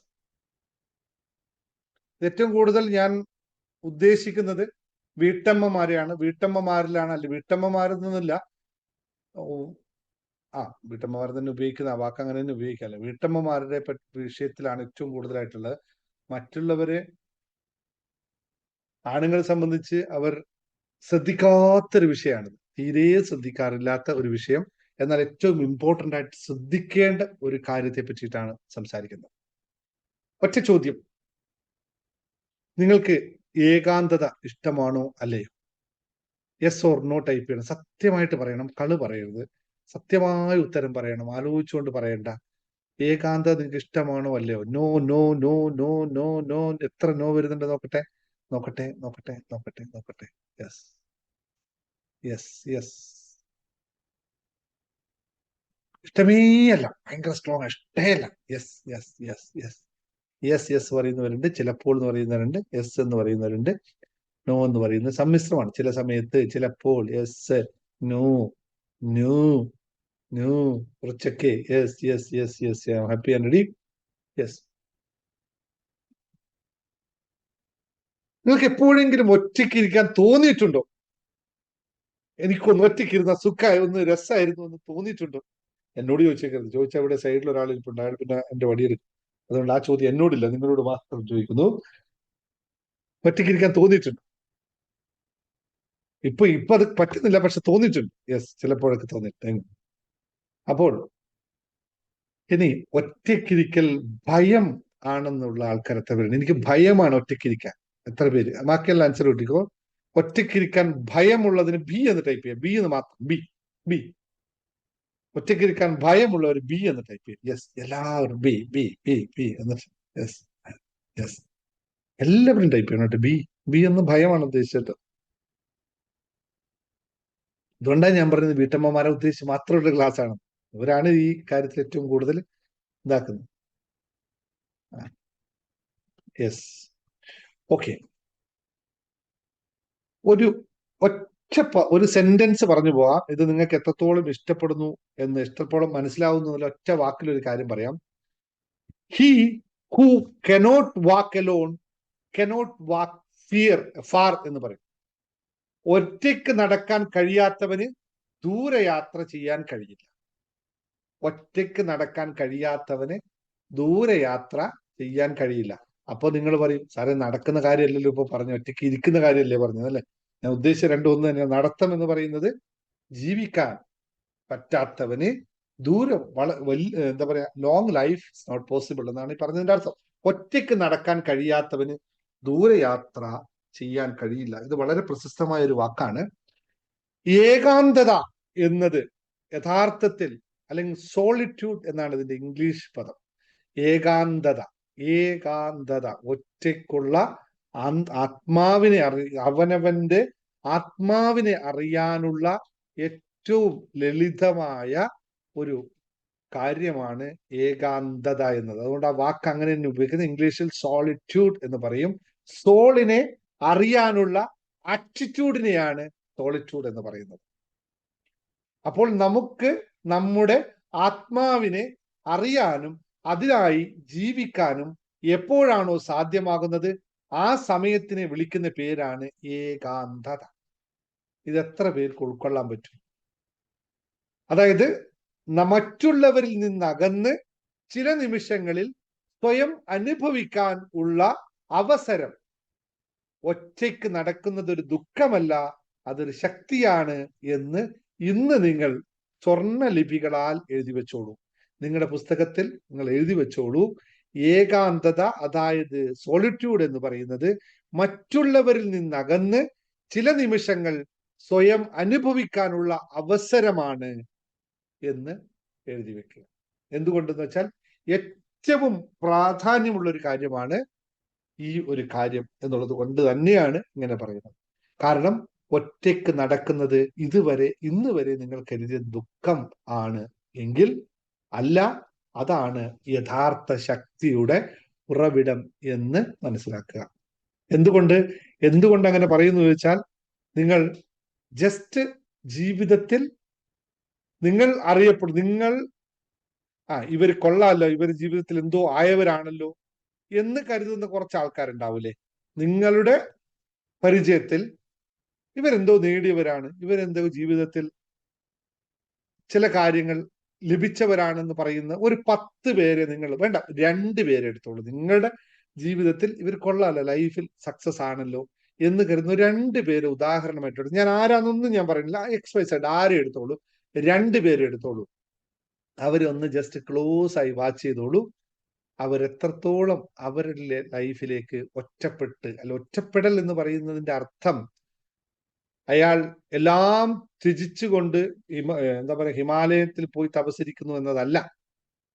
ഒറ്റപ്പെടുക എന്ന് പറയുന്നത് അയാൾ അയാളുടേതായ സമയത്ത് ഒറ്റയ്ക്ക് എന്താ പറയാ, ഒരു പ്രത്യേക രീതിയിൽ ഉപവസിക്കുക എന്ന ആ വാക്ക് ഉപവസിക്കുക എന്നാണോ പറയാന്നറിയില്ല, ഏകാന്തമായി ഇരിക്കാൻ അയാൾ ഇഷ്ടപ്പെടുന്നു എന്നതാണ് ഒറ്റപ്പെടലിന്റെ അർത്ഥം. ഒരു കുടുംബസ്ഥനെ കുടുംബത്തിന്റെ കാര്യങ്ങളിലൊക്കെ കൈകടത്തുമ്പോഴും മനസ്സ്, അവന്റെ ചിന്തകൾ ഏകാഗ്രമായി അവനവനിലേക്ക് തന്നെ കേന്ദ്രീകരിക്കാൻ പറ്റുന്നതിനാണ് ഏകാഗ്രത അല്ലെങ്കിൽ ഏകാന്തത എന്ന് പറയുന്നത്. നമ്മൾ ഉദ്ദേശിക്കുന്ന ഏകാന്തത ആരുമില്ല, എല്ലാവരിൽ നിന്നും വിട്ടൊഴിഞ്ഞ് 100% ആയിട്ട് ഒറ്റയ്ക്കിരിക്കണം എന്ന് പറയുന്നത് അവസ്ഥയല്ല. അതൊരു വലിയ ബ്ലെസ്സിങ് ആണ്, അത് അൾട്ടിമേറ്റ് ബ്ലെസ്സിങ് ആണ്. അത്ര കിട്ടിയില്ലെങ്കിലും 1 മണിക്കൂറെങ്കിലും ഒറ്റയ്ക്കിരിക്കാൻ സാധിക്കുക എന്ന് പറയുന്നതാണ് ഏറ്റവും വലിയ സത്യം എന്ന് അറിയുക. അപ്പോൾ നമ്മുടെ എല്ലാം ജീവിതത്തിൽ ഒഴിച്ചുകൂടാനാവാത്ത ഒന്നിനെ കുറിച്ചാണ് ഞാൻ ഇന്ന് നിങ്ങളോട് സംസാരിക്കുന്നത്. ചിലപ്പോൾ നിങ്ങൾക്ക് ഏകാന്തത എന്ന വാക്ക് കേൾക്കുമ്പോൾ ഭയമുണ്ടാവാം, സങ്കടമുണ്ടാവാം, അല്ലെങ്കിൽ അതൊരു ദുഃഖമായി നിങ്ങൾക്ക് തോന്നിയേക്കാം, അല്ലെങ്കിൽ ഇതൊരു ശാപമായി നമുക്ക് തോന്നിയേക്കാം. കാരണം പലരും പറയാറുണ്ട്, എൻ്റെ ഭർത്താവ് മരിച്ചതിന് ശേഷം ഞാൻ ഒറ്റക്കാണ്, എനിക്ക് ആരുമില്ല. എൻ്റെ അച്ഛൻ മരിച്ചതിന് ശേഷം ഞാൻ ഒറ്റപ്പെട്ടു പോയി, അല്ലെങ്കിൽ ഞാൻ എൻ്റെ ഭാര്യ മരിച്ചതിന് ശേഷം ഞാൻ ഒറ്റപ്പെട്ടു പോയി, അല്ലെങ്കിൽ എൻ്റെ ഭർത്താവ് വിദേശത്ത് ജോലി പോയതിനു ശേഷം ഞാൻ ഒറ്റക്കായി. ഇങ്ങനെയൊക്കെ പറയുന്നവരുണ്ട്. ഇതെല്ലാം ലൗകികമായ അവസ്ഥയിൽ തോന്നുന്ന ഒരു പ്രതിഭാസം മാത്രമാണെങ്കിലും അവർ വളരെ ദുർബലരായി ആ സമയത്ത് അനുഭവപ്പെടുന്നുവെങ്കിലും സമൂഹത്തിൽ ഒറ്റപ്പെട്ട് ജീവിക്കുന്നത് ഒരു കുറവാണ് എന്ന് നമ്മളെ പഠിപ്പിച്ച ഈ ലോകത്താണ് നമ്മൾ ജീവിക്കുന്നത് എന്നറിയുക. സോളിറ്റ്യൂഡിനെ പറ്റിയിട്ട് ഒരുപാട് കാര്യങ്ങൾ പറയാനുണ്ടാവും. വളരെ കൃത്യമായി എന്താ പറയാ, അത് ഓരോ കാര്യങ്ങൾ വിശകലനം ചെയ്തു പോയിട്ട് മനസ്സിലാക്കേണ്ട ഒരു സത്യമാണ്. എന്നാൽ ഈ സോളിറ്റ്യൂഡ് എന്ന് പറയുന്ന അല്ലെങ്കിൽ ഏകാന്തത എന്ന് പറയുന്നത് ഈ സമൂഹം നമ്മൾ സൃഷ്ടിച്ചിട്ടുള്ള, അത് ഇങ്ങനെയാണ്, അത് സങ്കടപ്പെടുത്തുന്നതാണ്, അല്ലെങ്കിൽ ദുഃഖപ്പെടുത്തുന്നതാണ്, അത് ദുർബലർക്കുള്ളതാണ്, അല്ലെങ്കിൽ അതൊരു ശാപമാണ് എന്നൊക്കെ സമൂഹം നമുക്കുണ്ടാക്കി തന്ന ഒരു ധാരണയാണ്. എന്നാൽ ഇന്ന് നിങ്ങളോട് ഈ ധാരണ തികച്ചും തെറ്റാണെന്ന് അസന്നിഗ്ധമായി പറയാൻ ഞാൻ ആഗ്രഹിക്കുന്നു. ഇതുവരെ ഞാൻ ഇങ്ങനെ വളരെ ഈ സബ്ജക്റ്റിലേക്ക് സംസാരിക്കാൻ നിൽക്കുമ്പോൾ ഞാൻ ഒരുപാട് ആലോചിച്ചാണ്, കാരണം ഇതെങ്ങനെയാണ് നിങ്ങളോട് പറഞ്ഞു മനസ്സിലാക്കിക്കേണ്ടതിനെ പറ്റി. പക്ഷേ ചില സത്യങ്ങൾ ഇങ്ങനെ മനസ്സിലാക്കിയേ പറ്റുള്ളൂ. യഥാർത്ഥത്തിൽ ഏകാന്തത എന്നത് ഒരു ശക്തിയാണ്, ഒരു അനുഗ്രഹമാണ്. അത് സ്വയം കണ്ടെത്താനുള്ള ഒരു വഴിയാണ് എന്ന് തിരിച്ചറിയുക. അങ്ങനെയുള്ളവർക്ക് മാത്രമാണ്, നമ്മൾ ഇപ്പൊ പറഞ്ഞില്ലേ, പ്രപഞ്ച സത്യങ്ങളെ പറ്റിയൊക്കെ നമ്മൾ പറയുമ്പോൾ യൂണിവേഴ്സ് നിങ്ങൾക്ക് നൽകിയ ഒരു വലിയ അനുഗ്രഹമാണ് നമ്മളെ കണ്ടെത്താനും നമുക്കായി നമ്മൾക്ക് ജീവിക്കാനും പ്രപഞ്ചം ഒരുക്കി തന്ന വലിയൊരു ബ്ലെസ്സിങ് ആണ് ഈ ഒറ്റയ്ക്കിരിക്കൽ എന്ന് പറയുന്നത്, ഒറ്റപ്പെടൽ എന്ന് പറയുന്നത്. ഒറ്റപ്പെടൽ എന്ന് പറയുന്നതിന്റെ അർത്ഥം തന്നെയായിരിക്കാം ഒറ്റയായി നമ്മൾ അനുഭവിക്കുക എന്നുള്ളതാണ്. നമ്മൾ ഇതുവരെ ജീവിച്ച ജീവിതമെല്ലാം മറ്റുള്ളവർക്ക് വേണ്ടിയിട്ടായിരുന്നു. അവരുടെ സന്തോഷത്തിനും അവരുടെ ജീവിത നന്മയ്ക്കും അവരുടെ മാറ്റം ഉണ്ടാവാനും അവർക്കും വേണ്ടിയാണ് ഇതുവരെ നമ്മൾ ജീവിച്ചത്. പക്ഷേ അപ്പോഴെല്ലാം നമുക്ക് ഉണ്ടായത് സന്തോഷമല്ല, ദുഃഖം മാത്രമല്ലേ? നമ്മൾ മക്കൾക്ക് വേണ്ടി ജീവിച്ചു, ഭർത്താവിന് വേണ്ടി ജീവിച്ചു, ഭാര്യയ്ക്ക് വേണ്ടി ജീവിച്ചു, കുടുംബത്തിന് വേണ്ടി ജീവിച്ചു, അല്ലെ? കമ്പനിക്ക് വേണ്ടി ജീവിച്ചു. ഇങ്ങനെയൊക്കെ ജീവിക്കുമ്പോഴും യഥാർത്ഥത്തിൽ നിങ്ങൾ സന്തോഷം കണ്ടെത്തിയിട്ടുണ്ടോ? യഥാർത്ഥത്തിൽ നിങ്ങൾക്ക് ദുഃഖം ഉണ്ടായിട്ടില്ലേ? യഥാർത്ഥത്തിൽ നിങ്ങൾക്ക് ഭയം ഉണ്ടായിട്ടില്ലേ? യഥാർത്ഥത്തിൽ നിങ്ങൾ ഒരു ശപിക്കപ്പെട്ടവനാണ്, ശപിക്കപ്പെട്ട ഒരാളാണ് സ്വയം തോന്നിയിട്ട്. ഇവരൊക്കെ എന്തോ ചെയ്തിട്ടും കാര്യമില്ല, നന്ദിയില്ലാത്തവരെന്ന് നമുക്ക് സ്വയം തോന്നിയിട്ടില്ലേ? ഉണ്ട്. നമ്മൾ സ്വയം ദുർബലരായി മാറിയിട്ടില്ലേ? ഞാൻ പറഞ്ഞ വാക്കിന് ഒരു വിലയുമില്ല. എൻ്റെ വീട്ടിൽ മക്കളോ പറഞ്ഞ കേൾക്കുന്നില്ല, ഭർത്താവോ കേൾക്കുന്നില്ല, ഭാര്യയെ കേൾക്കുന്നില്ല, എൻ്റെ സഹോദരങ്ങൾ കേൾക്കുന്നില്ല എന്നുള്ള ദുർബലത നമ്മൾ അനുഭവിച്ചിട്ടില്ലേ? യഥാർത്ഥത്തിലുണ്ടല്ലേ? എന്നിട്ട് നമ്മൾ പറഞ്ഞു അതാണ് ശക്തി. യഥാർത്ഥത്തിൽ അതാണോ ശക്തി? ഇവിടെ ക്ലാസ്സിൽ വന്നതിന് ശേഷം, നിങ്ങൾക്ക് ഈ ഹാപ്പിനെസ് മാസ്റ്ററിൽ വന്നതിന് ശേഷം കുറെ തിരിച്ചറിവുകൾ ഉണ്ടായല്ലോ. ആ തിരിച്ചറിവിന്റെ ഒരു ഭാഗമല്ലേ ഇപ്പൊ ഈ പറയുന്നത്? മനുഷ്യൻ എന്ന് പറയുന്നത് കൂട്ടമായി ഇരിക്കാൻ ഇഷ്ടപ്പെടുന്ന ഒരു ജീവി തന്നെയാണ്, സമൂഹ ജീവി തന്നെയാണ്. അതിൽ യാതൊരു അർത്ഥവും യാതൊരു തെറ്റുമില്ല. പക്ഷേ നിങ്ങൾ കൂട്ടമായി നിൽക്കുന്ന മൃഗങ്ങളെ തന്നെ ഒന്ന് പരീക്ഷിച്ച് നോക്കൂ. അത് കുറച്ച് സമയങ്ങളിൽ ഒറ്റയ്ക്കിരിക്കാൻ ഇഷ്ടപ്പെടുന്നുണ്ടാവും, ഒറ്റയ്ക്കുണ്ടാവും. യാത്രകളൊക്കെ നിങ്ങൾ കൂട്ടം കൂടി ആയിക്കഴിഞ്ഞാലും ഒറ്റയ്ക്ക് അവനവനിലേക്ക് എത്തി നോക്കാൻ നമുക്ക് 24 മണിക്കൂറിൽ 1 മണിക്കൂറെങ്കിലും സമയം ഉണ്ടായിട്ടുണ്ടോ? ഇല്ലല്ലേ? രാവിലെ എഴുന്നേറ്റ് 3 മണിക്ക് എഴുന്നേറ്റ് പണി തുടങ്ങുന്നു. ആക്ഷൻ അല്ലേ? എന്താണ്? പണമുണ്ടാക്കണം, മറ്റുള്ളവർക്ക് വേണ്ടി മക്കളെ ഒരുക്കി കൊടുക്കണം, മക്കൾക്ക് ഡ്രസ്സ് കൊടുക്കണം, മക്കൾക്ക് ഇത് കൊടുക്കണം, അത് കൊടുക്കണം, ഇത് കൊടുക്കണം. രാത്രി ഉറങ്ങുന്നത് വരെ അമ്മ മകൻ വരുന്നതും കാത്ത് ഭക്ഷണം വിളമ്പി ഇങ്ങനെ ഇരിക്കുകയാണ്. കണ്ണിങ്ങനെ ഉറക്കം തൂങ്ങി 11 മണി 11 മണി. വന്നോ മോനെ? ഇല്ല, വന്നില്ല. മകനോ വന്നു കഴിഞ്ഞാൽ നേരെ പോയി ഭക്ഷണമൊന്നും കഴിക്കാതെ കിടന്നുറങ്ങി. വേണ്ടേ ഭക്ഷണം എന്ന് ചോദിക്കുമ്പോൾ 2 ചാട്ടം, എന്നിട്ട് പറയും എനിക്ക് വേണ്ട, ഞാൻ കഴിച്ചോളാം, നിങ്ങളോട് ആരും കാത്തിരിക്കാൻ പറഞ്ഞു എന്ന് പറയുമ്പോൾ നിങ്ങൾക്ക് ദുർബലത തോന്നിയിട്ടില്ല അല്ലേ? അപ്പോൾ നിങ്ങൾക്ക് ശാപമാണെന്ന് തോന്നിയിട്ടില്ല അല്ലേ?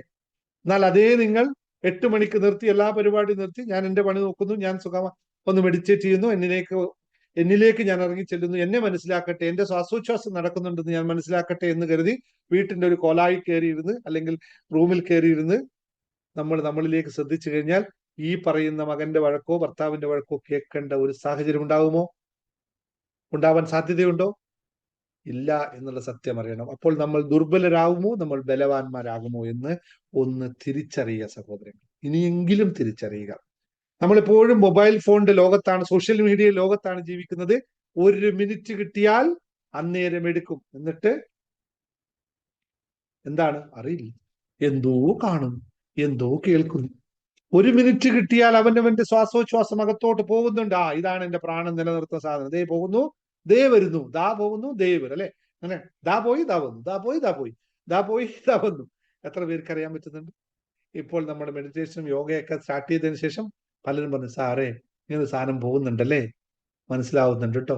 അതിന്റെ മാറ്റം മുഖത്തിങ്ങനെ തെളിഞ്ഞു വരാൻ തുടങ്ങി. കാരണം കൃത്യമായ സാധനം പോകുന്നു, കൃത്യമായി പുറത്തു വരുന്നു. നമ്മൾ ശ്രദ്ധിക്കുന്നു. നമ്മളെ ലോ ഓഫ് അട്രാക്ഷൻ പഠിക്കുന്ന എന്താണ്? നിങ്ങൾ എന്ത് ശ്രദ്ധിക്കുന്നുവോ അത് നിങ്ങളെയും ശ്രദ്ധിക്കുന്നു. നിങ്ങൾ ശ്വാസത്തെ ശ്രദ്ധിക്കുമ്പോൾ ശ്വാസം നിങ്ങളെയും ശ്രദ്ധിക്കുന്നു. നിങ്ങൾ ശ്വാസത്തെ ശ്രദ്ധിക്കാതിരിക്കുമ്പോൾ അത് നിങ്ങളെയും ശ്രദ്ധിക്കില്ല. പകരം അത് കാലുവേദന, കൈവേദന, മുട്ടുവേദന, ദേഹവേദന, പല്ലുവേദന എന്നുള്ള വേദനയിലേക്ക് നിങ്ങൾ ശ്രദ്ധിക്കുക. അപ്പൊ നിങ്ങൾ അവിടെ കയറി ശ്രദ്ധിക്കും. കാരണം എന്താ? വേദന ഉണ്ടല്ലോ, ഞാൻ ശ്രദ്ധിച്ചല്ലേ പറ്റൂ. അതിൽ കയറി ശ്രദ്ധിക്കും അല്ലേ? എവിടെയാണോ വേദനയുള്ളത് അവിടെ ഞങ്ങൾ ഉണ്ടാവും അല്ലേ? എവിടെയാണോ ദുഃഖമുള്ളത് അവിടെ നമ്മൾ ചാടിക്കയറി പിടിക്കും. കാരണം ഇതെല്ലാം നമ്മുടേതാണല്ലോ. അല്ലാതെ സന്തോഷം വേണമെന്ന് കഴിയുമ്പോൾ അവിടേക്ക്. ഞാൻ എപ്പോഴും പറയുന്നൊരു കഥയുണ്ട്. നിങ്ങളുടെ വീട്ടിൽ നിന്ന് നിങ്ങൾ പുറത്തിറങ്ങുമ്പോൾ അപ്പുറത്തിപ്പുറത്തുള്ള 2 വീട്ടിൽ, ഒരു വീട്ടിൽ ചിരിച്ച് കളിച്ച് നടക്കുന്ന ചാർത്തുല്ലസിക്കുന്നുണ്ട്, മറ്റേ വീട്ടിൽ ഒച്ചപ്പാടും ബഹളുമായി കരച്ചില്. നിങ്ങൾ ഏത് വീട്ടിലേക്ക് ആദ്യം കയറി ചെല്ലും? ഒരാളുടെ ആറ്റിറ്റ്യൂഡ് മനസ്സിലാക്കാൻ ഏറ്റവും എളുപ്പമുള്ള മാർഗമാണ്. നിങ്ങൾ ഏത് വീട്ടിലേക്കാണ് അത് ചെയ്യുക? സമൂഹം നമുക്കുണ്ടാക്കി തന്നിരിക്കുന്ന ഒരു കെട്ടുപാട് അല്ലെങ്കിൽ ഒരു അവസ്ഥ എന്ന് പറയുന്നത്, നിങ്ങൾ ആദ്യം ഏത് വീട്ടിലേക്ക് പോകണം? ഞാൻ പറയുന്നു, ഏത് വീട്ടിലേക്ക്? കരച്ചിലിന്റെ വീട്ടിലേക്ക് പോകണോ, ചിരിക്കുന്ന വീട്ടിലേക്ക് പോകണോ? ഇവിടെ ഇരിക്കുന്ന എല്ലാവരും, ഇവിടെ എല്ലാം യൂട്യൂബ് കാണുന്നവരോട് ചോദിക്കുന്നു, നിങ്ങൾ പറയൂ, നിങ്ങൾ ആദ്യം ഏത് വീട്ടിലേക്ക് പോകും? ഇതാണ് നിങ്ങളുടെ ആറ്റിറ്റ്യൂഡ്. അപ്പോൾ നിങ്ങൾക്ക് സംഭവിക്കുന്നത് അത് തന്നെയായിരിക്കും എന്ന് മറക്കാതിരിക്കുക. നിങ്ങൾ എല്ലാവരും കരയുന്ന വീട്ടിലേക്കല്ലേ പോകുള്ളൂ? കരയുന്നിടത്താണ് നമ്മൾ സ്വാന്തനപ്പെടുത്തേണ്ടത് അല്ലെ? അവിടെ മാത്രമല്ലേ നമ്മൾ സഹായിക്കേണ്ടത്. അവരെയാണ് നമ്മൾ കൈവച്ച് അനുഗ്രഹം അല്ലെങ്കിൽ കൂടെ ചേർത്ത് പിടിക്കേണ്ടത്. അപ്പൊ കരയുന്ന വീട്ടിലേക്കല്ലേ ആദ്യം പോകേണ്ടത്? അങ്ങനെ തന്നെ വേണം അല്ലെ? ഇതാണ് ജീവിതത്തിൽ ഉണ്ടാകുന്ന മാറ്റം. പക്ഷേ മാറുക, മാറ്റുവിൻ ചിന്തകളെ, മാറ്റുവിൻ അല്ലെ, അങ്ങനെ ഒരു ഇതുണ്ടല്ലോ അല്ലെ, മാറ്റുവിൻ ചട്ടങ്ങളെ, ഇല്ലെങ്കിൽ അവ മാറ്റും നിങ്ങളെത്താൻ എന്ന് പറയുന്ന പോലെ. നിങ്ങൾ ഇതുവരെ ചിന്തിച്ചത് കരയുന്ന വീടാണെങ്കിൽ മാറ്റൂ. നിങ്ങൾ ആ ചട്ടം മാറ്റി നിങ്ങളെ തന്നെ മാറ്റൂ. ചിരിക്കുന്ന വീട്ടിലേക്ക് ആദ്യം പോകൂ, എന്നിട്ട് കരയുന്ന വീട്ടിലേക്ക് പോകൂ. രണ്ടും വേണം. ആദ്യം ചിരിക്കുന്ന വീട്ടിൽ പിന്നെ കാരണം എനിക്ക് വേണ്ട ചിരിയാണ്. ഞാൻ അവിടെ പോയി അത് കുറച്ചും കൂടി സ്വീകരിച്ച് കുറച്ചും കൂടി സന്തോഷവാനായി കരയുന്ന വീട്ടിൽ പോകുമ്പോൾ നിങ്ങൾ സങ്കടം കുറച്ച്. അല്ലെങ്കിൽ ഒരാൾ കരയുന്ന കാണുമ്പോൾ അപ്പൊ നമ്മൾ അയ്യോ ഞാനും അവളെ കൂടെ കരുതില്ലെങ്കിൽ എങ്ങനെ നിൽക്കും അല്ലെ. ഞാൻ മരണ വീട്ടിലൊക്കെ പോയി കഴിഞ്ഞാൽ കാണും, മരണ വീട്ടിൽ അവർ മരിച്ചു ബന്ധുക്കളൊക്കെ കരയാണ്, പോയവരെല്ലാം കരച്ചിലാണ്. എന്തിനാ അറിയില്ല ആരാ മരിച്ചേ, എനിക്കറിയില്ല, പിന്നെ എന്തിനാ കരയണേ? അത് അവര് കരയുന്നത്, അതുകൊണ്ട് ഞാൻ കരയണം. ഇതല്ലേ യഥാർത്ഥത്തിൽ സംഭവിക്കുന്നത്. ഓക്കെ, ഞാൻ പറഞ്ഞിങ്ങനെ ഇത് പോകുന്നില്ല, ഞാനത് പറഞ്ഞു പോകുന്നില്ല, ഇത്രയും കാര്യം മനസ്സിലാക്കാൻ പറ്റില്ല. അപ്പൊ ഇത്തരം ധാരണകൾ തെറ്റാണെന്ന് നിങ്ങൾ മനസ്സിലാക്കുന്നിടത്ത് ഒരു നിമിഷം പോലും ഒറ്റയ്ക്കിരിക്കാൻ നമുക്ക് കഴിയില്ല എന്നുള്ള തോന്നലാണ് നമ്മുടെ യഥാർത്ഥ പ്രശ്നം. നമ്മുടെ തിരക്കിട്ട ജീവിതത്തിൽ മനസ്സിനും ആത്മാവിനും കുറച്ച് സമയം നൽകേണ്ടത് എത്ര പ്രാധാന്യമാണെന്ന് മറന്നു പോകരുത്. നമുക്ക് നമ്മളെ ശ്രദ്ധിക്കാൻ സമയം കിട്ടാത്തിടത്തോളം കാലം നമുക്ക് മറ്റൊന്നും കിട്ടിയിട്ട് കാര്യമില്ല, അവിടെ ഒരു അർത്ഥവുമില്ല. നമ്മൾക്ക് നമ്മളെ ശ്രദ്ധിക്കാൻ പറ്റുന്ന എപ്പോഴാണ്? നമ്മൾ നമ്മുടെ ഒറ്റയ്ക്കിരിക്കാൻ സാധിക്കുന്നത് എന്ന്. വളരെ വളരെ വലിയൊരു ഫിലോസഫിയാണ് ഞാൻ പറഞ്ഞത്. വളരെ ലളിതമായി ഇപ്പൊ നിങ്ങളോട് പറഞ്ഞത്. ഇത്രയും പറഞ്ഞാൽ ചിലപ്പോൾ നിങ്ങൾക്ക് ഈ വലിയ രീതിയിൽ ഫിലോസഫി പറഞ്ഞാൽ മനസ്സിലാവില്ല, അതുകൊണ്ട് ലളിതമായി പറയുന്നു എന്നേ ഉള്ളൂ. ഏകാന്തതയുടെ പ്രാധാന്യം ഇന്ന് മാത്രം പറയുന്ന കാലമല്ല, യുഗങ്ങളായിട്ട് അല്ലെ, വനവാസവും മധ്യപ്രസ്ഥവും, നമ്മൾ ഇതൊക്കെ കേട്ട കുറേ കഥകൾ എടുത്തു പോകണം. എന്തിനാണ് പാണ്ഡവർ വനവാസത്തിന് പോയത്? എന്തിനാണ് ശ്രീരാമൻ തപസ്സനുഷ്ഠിക്കാൻ പോയത്? എന്തിനാണ് 14 സഹവർഷത്തേക്ക് 14 വർഷത്തേക്ക് കാനനവാസത്തിന് വിധിച്ചത് എന്നൊക്കെ മനസ്സിലാക്കണം. ആ തിരിച്ചു വരുമ്പോ എത്രത്തോളം ശക്തിമത്തായിട്ടാണ് വന്നത്. എത്രയോ കാലങ്ങൾ ഈ രാജ്യഭരണം ഒക്കെ ഉണ്ടായ രാവണൻ പോയിട്ട് തപസ്സനുഷ്ഠിച്ചു, ഹിമാലയത്തിൽ പോയി തപസ്. എന്തിനാ? അയാൾക്ക് വല്ല കാര്യം ഉണ്ടായിരുന്നു. എല്ലാ സുഖലോലുപതകൾ അനുഭവിക്കുമ്പോഴും തപസ്സനുഷ്ഠിക്കാൻ പോയി. ഇതെന്തിനാണെന്ന് നിങ്ങൾ ആരും ആലോചിച്ചിട്ടുണ്ടോ? എത്ര പേര് മെഡിറ്റേഷൻ ചെയ്യുന്നു വർഷങ്ങളിൽ? ഹിമാലയൻ യാത്രകളിൽ ഇപ്പോഴും ഇഷ്ടം പോലെ യോഗീശ്വരന്മാരും ഹിമാലയ യാത്രകളിൽ പോകുന്നു. ഈവൻ എല്ലാ പ്രഗത്ഭരായ ആൾക്കാരെ ചോദിച്ചാൽ ഇല്ല, ഇപ്പൊ അവൈലബിൾ അല്ല, സാറ് കുറച്ച് തിരക്കിലാണ്. നിങ്ങൾ വിളിച്ചു നോക്കുക ആരെങ്കിലും, അത്രയും വലിയ ആളെ. ഈ സമയത്ത് ആരോടും സംസാരിക്കില്ല.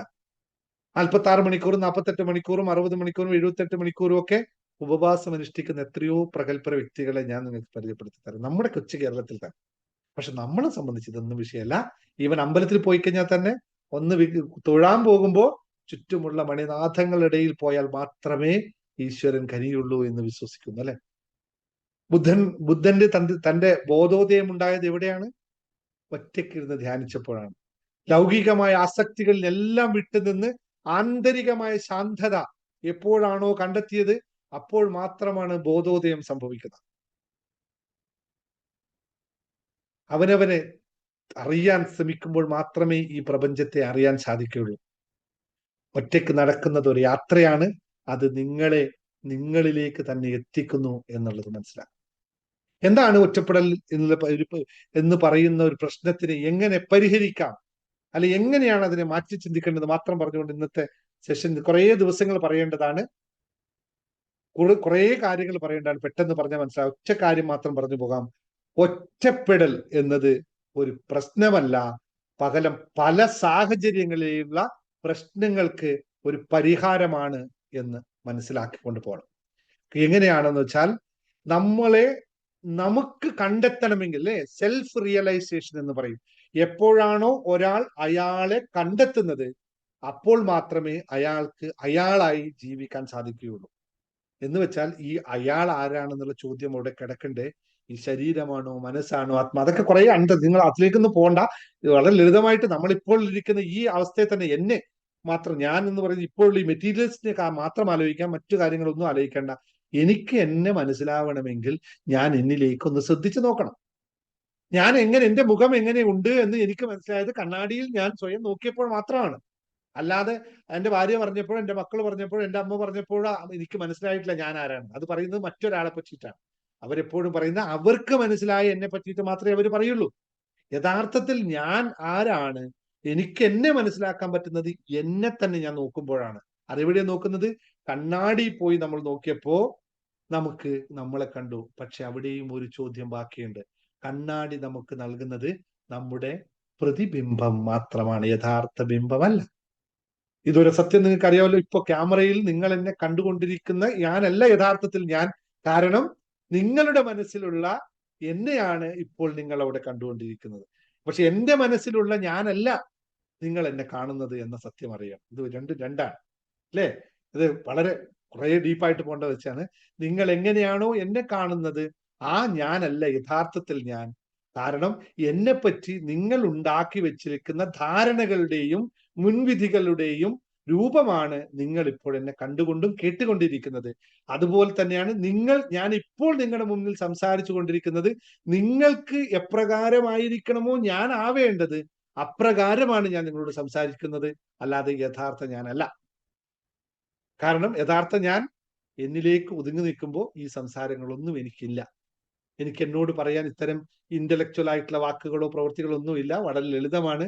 ദിനേശ, നീ മാത്രമാണ് എന്നുള്ളത് മാത്രമാണ്. ഇതിനകത്ത് എനിക്ക് വലിയ ബോധവും ഇല്ല, വേറെ അറിവും ഇല്ല, വിവരവും ഇല്ല, ഒന്നുമില്ല. എനിക്ക് എന്നെ അറിയാമെന്നുള്ള ഒറ്റ സത്യം മാത്രമേ എനിക്ക് എന്നോട് പറയാനുള്ളൂ. അതല്ലേ യഥാർത്ഥ ഞാൻ.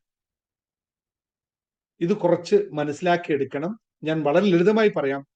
നമ്മുടെ സ്വയം കണ്ടെത്തുന്നതിന് നമ്മുടെ ആന്തരികമായ വളർച്ചയ്ക്കും ഒറ്റയ്ക്കിരിക്കൽ വളരെ വളരെ ഇമ്പോർട്ടന്റ് ആണെന്ന് പറയാം. പിന്നെ രണ്ടാമത്തെ മാനസികമായ വളർച്ചയ്ക്ക് നമ്മുടെ മാനസികമായ നമ്മുടെ എന്താ പറയുക, നമ്മൾക്ക് ഒരുപാട് പ്രഷറിലൂടെയൊക്കെ നമ്മൾ ഈ ലോകത്ത് കടന്നു പോകുന്നത്. ബാഹ്യമായ സ്വാധീനങ്ങളുടെ, അതായത് അത് ചെയ്യാൻ ബാക്കിയുണ്ട്, ഇത് ചെയ്യാൻ ബാക്കിയുണ്ട്, എന്റെ ജോലി എത്ര ബാക്കിയുണ്ട്, ഇത്ര ബാക്കിയുണ്ട്, അങ്ങനെയുള്ള വ്യത്യസ്തമായ സമ്മർദ്ദങ്ങളിലൂടെ നമ്മൾ കടന്നു പോകുമ്പോൾ ഈ സ്വസ്ഥമായി നമ്മൾ എല്ലാത്തിനോടും വിടുതൽ നൽകി ഇരിക്കാൻ പറ്റുന്ന സമയം നമുക്ക് നൽകുന്നത് അതിലെല്ലാത്തിനും തമ്മിലുള്ള റിലാക്സേഷൻ ആണെന്നറിയാം. അതുപോലെ തന്നെ സൃഷ്ടിപരമായ കഴിവുകൾ, നമ്മുടെ ക്രിയേറ്റിവിറ്റി, നമ്മുടെ കഴിവുകളെ ഇപ്പൊ ഞാനൊക്കെ എഴുതാനിരിക്കുമ്പോൾ സമയത്ത് വെച്ചാൽ എല്ലാത്തിലും വിട്ടു നിന്ന് ഒരു മണിക്കൂറൊക്കെ ഒരു ദിവസം എടുക്കുമ്പോഴാണ് നമുക്ക് എഴുതാൻ പറ്റുന്നത്. ഞാനിപ്പോ രാവിലെ എനിക്ക് ഞാനിപ്പോ പലപ്പോഴും വൈഫിനോട് പറയുന്നത് ഭാഗ്യമാണ്. കാരണം ഞാനൊരു 2-3 മണിക്കൊക്കെ എഴുന്നേൽക്കുമ്പോൾ അവൾ സുഖമായി കിടന്നുറങ്ങുന്നത് കൊണ്ടാണ് എനിക്ക് എന്തെങ്കിലും എഴുതാനും വായിക്കാനും പറ്റുന്നത്. അല്ലെങ്കിൽ അവൾ വന്നാൽ അവൾ സംസാരിക്കാൻ തുടങ്ങും. ആ 2 മണിക്കൂർ 6 മണിക്ക്, ഞാൻ 3 മണിക്ക് എഴുന്നേൽക്കുമ്പോൾ ഒരു 4-5 മണിക്കാണ് എഴുന്നേൽക്കുന്നെങ്കിൽ ആ സമയം വരെയുള്ള സമയമാണ് എനിക്ക് ഒറ്റയ്ക്ക് കിട്ടുന്നത്. ആ സമയം ഏകാന്തമായിരിക്കുമ്പോഴാണ് എനിക്ക് എഴുതാൻ പറ്റുന്നത്, പുതിയ കാര്യം ചിന്തിക്കാൻ പറ്റുന്നത്. നിങ്ങളോട് ഇപ്പൊ സംസാരിക്കുന്നതിന് ഞാൻ ഇന്ന് രാവിലെ ചിന്തിച്ച കാര്യങ്ങളാണ് ഈ സംസാരിച്ചുകൊണ്ടിരിക്കുന്നത്. ആ സമയം എനിക്ക് കിട്ടിയില്ലെങ്കിൽ എന്നെ കൊണ്ട് ഇത് പറ്റില്ല. അപ്പൊ ഓരോ എഴുത്തായാലും കലാരൂപമായാലും ശാസ്ത്രജ്ഞനായാലും മറ്റേത് സൃഷ്ടിയായാലും വരക്കുന്നതായി കഴിഞ്ഞാൽ ഒറ്റയ്ക്ക് അവനവനിലോട് കണക്ട് ചെയ്യുമ്പോൾ മാത്രമേ അത് കൃത്യമായി പുറത്തിറക്കാൻ സാധിക്കുകയുള്ളൂ എന്നുള്ളത്. മാനസിക സമ്മർദ്ദത്തെ കുറിച്ച് ഞാൻ പറഞ്ഞു. നമുക്കുണ്ടാകുന്ന മാനസിക സമ്മർദ്ദങ്ങളെ റീചാർജ് ചെയ്യാൻ നമുക്ക് ഈ സമയത്ത് ഉപയോഗിക്കാൻ പറ്റും. അതുപോലെ തന്നെ ഏറ്റവും പ്രധാനപ്പെട്ടതാണ് ഏകാഗ്രതയും ഉൽപാദനക്ഷമതയും കൂട്ടാൻ. നിങ്ങൾ അത് ആലോചിച്ച് നോക്കുക. 1 മണിക്കൂർ നിങ്ങൾ വെറുതെ ഇരുന്നിട്ട് അടുത്ത അരമണിക്കൂർ വർക്ക് ചെയ്യൂ. നിങ്ങൾ 2 മണിക്കൂറോ 3 മണിക്കൂറോ ചെയ്യുന്ന വർക്ക് ഈ അരമണിക്കൂറോട് തീർക്കാൻ പറ്റും. ഉൽപാദനക്ഷമത എന്ന് പറയുന്നത് അങ്ങനെയാണ്. നിങ്ങൾ 4 മണിക്കൂർ വർക്ക് ചെയ്തിട്ട് 1 മണിക്കൂർ ബ്രേക്ക് എടുത്തതിന് ശേഷം വീണ്ടും നിങ്ങൾ 2 മണിക്കൂർ വർക്ക് ചെയ്താൽ 4 മണിക്കൂറിന്റെ വർക്ക് കംപ്ലീറ്റ് ചെയ്യാൻ പറ്റും. അല്ലെങ്കിൽ 2 മണിക്കൂറല്ല, അരമണിക്കൂർ വർക്ക് ചെയ്താൽ 4 മണിക്കൂറിന്റെ വർക്ക് കംപ്ലീറ്റ് ചെയ്യാൻ പറ്റും. ഇതൊന്ന് ശ്രമിച്ചു നോക്കൂ. അത്ര കണ്ട് പ്രൊഡക്റ്റീവ് ആയിരിക്കും നിങ്ങൾ ഈ ഏകാഗ്രതയിലൂടെ ഉൽപാദനക്ഷമത കൂട്ടുന്നത്. ചുരുക്കത്തിൽ ഒറ്റക്കാര്യം മാത്രം പറഞ്ഞ ഒറ്റയ്ക്ക് സമയം ചെലവഴിക്കുന്നത് കേവലം തനിച്ചിരിക്കുക എന്നതിലുപരി നിങ്ങളുടെ മനസ്സിനെ പരിപോഷിപ്പിക്കാനും സ്വയം മെച്ചപ്പെടുത്താനും ആന്തരിക സമാധാനം കണ്ടെത്താനുമുള്ള ശക്തമായ മാർഗമാണെന്ന് മാത്രം ഇന്നത്തെ ക്ലാസ്സിൽ പറഞ്ഞുകൊണ്ട് ഈ കുറേ കാര്യങ്ങൾ ഇതുമായിട്ട് ബന്ധപ്പെട്ടുണ്ട്. അത് തുടർ ദിവസങ്ങളിൽ നിങ്ങൾക്കെല്ലാം ഇഷ്ടമാണെങ്കിൽ തുടർ ദിവസങ്ങളിൽ ഇത് കൂടുതൽ സംസാരയോഗ്യമാക്കാം. കൂടുതൽ ഈ വീഡിയോ ഞാൻ ഇന്ന് സംസാരിച്ചത് നിങ്ങൾക്കെല്ലാം ഇഷ്ടപ്പെടുകയാണെങ്കിൽ നിങ്ങൾ കമന്റായിട്ടും മറ്റുമായിട്ട് രേഖപ്പെടുത്തിയാൽ നമുക്ക് തുടർ ദിവസങ്ങളിൽ ഇതിനെപ്പറ്റി കൂടുതലായിട്ട് സംസാരിക്കാം മാത്രമല്ല സോളിറ്റ്യൂഡിനെ പറ്റിയിട്ട് ഒരു കോഴ്സ് തന്നെ നമുക്ക് രൂപപ്പെടുത്താം. കാരണം ഇത് അത്രയും അടിസ്ഥാനമായിട്ട് കാര്യമാണ്. നമ്മൾ ആ സമയങ്ങളൊക്കെ പ്രൊഡക്റ്റീവായി എങ്ങനെ മാറ്റാമെന്നതും ദൈവികതയിലേക്കുള്ള യാത്ര എങ്ങനെയാണ് ഇതിലൂടെ സാധ്യമാകുന്നതുമെന്നും കൃത്യമായി പറഞ്ഞ് മനസ്സിലാക്കി തരാം. Thank you very much. ഇന്നത്തെ ദിവസം നമുക്കിവിടെ അവസാനിപ്പിക്കാം. കൂടുതൽ കാര്യങ്ങൾ നമുക്ക് വീണ്ടും ചർച്ച ചെയ്യാമെന്ന് മാത്രം ആഗ്രഹിച്ചുകൊണ്ട് എനിക്കേറെ ഇഷ്ടപ്പെട്ട ഏകാന്തതയിലേക്ക് ഞാൻ ആഴ്ന്നിറങ്ങാൻ പോവുകയാണ്. Thank you very much.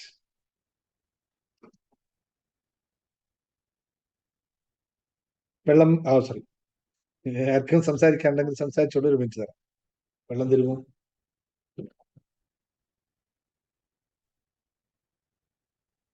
Unmute ചെയ്തില്ല. ആർക്കും സംസാരിക്കാവുന്നുണ്ടോ? എല്ലാവരും ഏകാന്തതയിലേക്ക് പോയോ? കമാൺ, അത് കഴിഞ്ഞു. ഇവിടെ വരും. പറഞ്ഞു എല്ലാവരും ഏകാന്തതയിൽ പോയോ? Hello sir. യെസ്, പറഞ്ഞോ. സാറേ ഞാനേ വണ്ടി വന്നിട്ട് നമ്പർ കയ്യിൽ എഴുതിട്ടേ. എന്തി? ഹലോ, വന്നിട്ട് നമ്പർ കയ്യിൽ എഴുതിയിരുന്നേ. ഉം. എനിക്കൊരു കുറി അടിക്കാണ്ടായിരുന്നു. 50,000 രൂപയുടെ പെട്ടെന്നൊരു ആവശ്യം വന്നിരുന്നു. അപ്പൊ ഒരു കുറി അടിക്കാണ്ടായിരുന്നു. ഉം. അപ്പൊ ആ വന്നിട്ട് നമ്പർ കയ്യിൽ എഴുതി. വേറെ ആൾക്കാണ് കുറി അടിച്ചത്. പക്ഷെ അവരെനിക്ക് പൈസ തിരിച്ചു തന്ന്. ഉം. ഭയങ്കര സന്തോഷായി. കുറി വേറെ ആൾക്ക് അടിച്ചിട്ട് അവര് കാശ് നിങ്ങൾക്ക് തന്നു. എനിക്ക് തന്ന്. എനിക്ക് നമ്മുടെ പെട്ടെന്ന് കാര്യം 50,000 കാര്യം രൂപയുടെ നടന്നല്ലോ. കാര്യം നടന്നു. ആ വന്നിട്ട് നമ്പർ എഴുതിയതിന്റെ ശേഷം. അൽഹംദുലില്ലാ. Thank you. അതുമാതിരി എനിക്കൊരു ബിസിനസ്സില് ജോയിൻ ആയിട്ടുണ്ട്. സോഫയുടെ ബിസിനസ്സില് ഉം. അതെ, വരുമാനമൊക്കെ ഇങ്ങനെ വന്ന് തുടങ്ങിയിട്ട്. വരട്ടെ വരട്ടെ, സുഹൃത്ത് ഇനിയും വരുമാനം ഉണ്ടാവട്ടെ കേട്ടോ. Thank you. Thank U. Sir പ്രാർത്ഥിക്കും. സാറിന്റെ അനുഗ്രഹമൊക്കെ വേണം. സാറിനോട് നമ്മുടെ യൂണിവേഴ്സിറ്റി എല്ലാവരോടും നന്ദി. അനുഗ്രഹം എല്ലാം അല്ലാഹുവിന്റെ കടാക്ഷത്താൽ മാത്രം ഉണ്ടാവുന്നതാണ്. അത് അങ്ങനെ തന്നെ വരട്ടെ. മനുഷ്യനായ നമുക്ക് സ്നേഹം നൽകാനും നല്ലത് ചിന്തിക്കാനും നല്ലത് വരുത്താനുമുള്ള പെർമിഷൻ മാത്രമേ ഉള്ളൂ. അനുഗ്രഹം അല്ലാഹുവിന്റെ മാത്രം അധീനതയിലുള്ളതാണ്. അത് അങ്ങനെ തന്നെ സംഭവിക്കട്ടെ. Thank you sir. Thank U. Hello സാറേ, എന്താ നേരത്തെ പറഞ്ഞത് ലേഖ പറഞ്ഞ? എനിക്ക് ICICI ബാങ്കിന്റെ ഒരു ഇന്റർവ്യൂ വന്ന് ഞാൻ പങ്കെടുത്ത്. അപ്പം എക്സാം ഉണ്ട്. അത് അതിന് പഠിപ്പിക്കുന്നുണ്ട്. പഠിച്ചു കഴിഞ്ഞിട്ട് എക്സാം ഉണ്ട്. 15 മാർക്കോളം മേടിക്കണം എന്നാണ് അഡ്വൈസറായിട്ട്. അന്ന് സാറിന്റെ അനുഗ്രഹം വേണം. എനിക്ക് ഒരുപാട് അനുഗ്രഹം വേണം. എനിക്ക് ജോലി ഒന്നുമില്ല. അപ്പൊ എനിക്കൊന്നിനും ചേരാൻ പറ്റുന്നില്ല. എനിക്ക് വിഷമമായി. അപ്പൊ ഞാൻ എഴുതി മെഡിറ്റേഷൻ ചെയ്യൊക്കെ ചെയ്ത് 2020 ഒക്കെ മെഡിറ്റേഷൻ ഒക്കെ ചെയ്ത് കഴിഞ്ഞപ്പോ എനിക്ക് ഇന്റർവ്യൂ അങ്ങനെ ചേർന്ന് അതങ്ങനെ കിട്ടി എനിക്കത്. അപ്പൊ എനിക്ക് എക്സാം ഉണ്ട്. സാറിന്റെ അനുഗ്രഹം കൂടെ. അതുപോലെ മോന്, രണ്ടാമത്തെ മോന് അതുപോലെ ഫ്രീ വിസ എടുത്തിട്ട് ദുബൈക്ക് പോകും. അവൻ അവിടെ ആയിരുന്നു. ഫ്രീ വിസ എടുത്ത് 20-ാം തീയതിക്ക് പോവുക. അപ്പൊ അവിടെ അവന് അഡ്മിനിസ്ട്രേറ്റീവ് ആയിട്ട് ജോലി കിട്ടണമെന്ന് ആഗ്രഹമാണ്. അപ്പൊ അതിന് ഞാൻ എഴുതിയിട്ടുണ്ട്. അപ്പൊ ആ ഡേറ്റ് തന്നെ വന്നിരിക്കും. ഇപ്പൊ 20 അപ്പൊ അവന് വിടുക. മറ്റേ ഏറ്റവും ഇളയവന്റെ എല്ലാം റെഡിയായി. നമ്മൾ 25,000 രൂപ അടച്ചിട്ടുണ്ട്. അവരിപ്പം ഓഫറിന്റെ ഇത് അയച്ചിട്ടുണ്ട്. അപ്പൊ അത് നമ്മൾ 1 ലക്ഷം അടയ്ക്കണം. ലാസ്റ്റ് മൊത്തത്തേക്ക് വിസ വരുമ്പോ നമ്മള് കമ്പനി എല്ലാം സാറിന്റെ അനുഗ്രഹം വേണം എനിക്ക് എപ്പോഴും. സാറേ, നിങ്ങള് സാറിന്റെ വോയിസ് ഇന്നലെ ഇട്ട് തന്നിട്ടുണ്ട്. മെഡിറ്റേഷൻ ചെയ്യാൻ തുടങ്ങാൻ പോവാട്ടോ. ചെയ്തോളൂ, ധൈര്യപൂർവ്വം ചെയ്തോളൂ. ശരി സാറേ. Okay, thank you. Thank you sir. Good night sir. Thank you sir. Thank you.